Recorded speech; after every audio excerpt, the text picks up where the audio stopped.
ચાંદપુર ગામમાં રહેતો 10 વર્ષનો હરિત પોતે ખૂબ જ શરારતી હતો.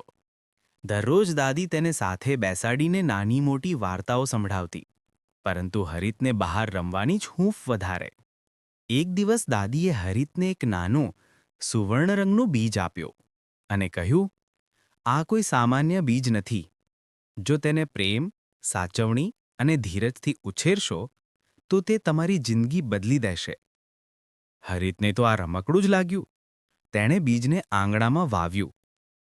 પહેલા પહેલા તો તેને ભૂલી ગયો, પણ દાદી દરરોજ પૂછતી, પાણી આપ્યું, માટી જોડે વાત કરી. હરિત હસતો, દાદી, માટી સાથે પણ વાત થાય? પણ દાદીની વાતમાં કંઈક જાદુ હતું.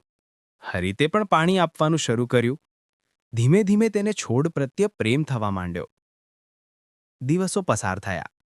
એક સવાર હરિતે જોયું, તેના વાવેલા નાનકડા બીજમાંથી એક સુંદર લીલો ચમકતો છોડ ઉગ્યો હતો. એ છોડની પાંદડીઓમાં અનોખી ઝળહળ હતી. દાદીએ કહ્યું, આ છે ધીરજનો છોડ. જો તમે કોઈને પ્રેમ અને સમય આપો તો તે ફૂલતા જ રહે છે. હરિતને આજે સમજાયું કે દાદીએ એને માત્ર બીજ નહીં, પણ જીવનનો પાઠ આપ્યો હતો.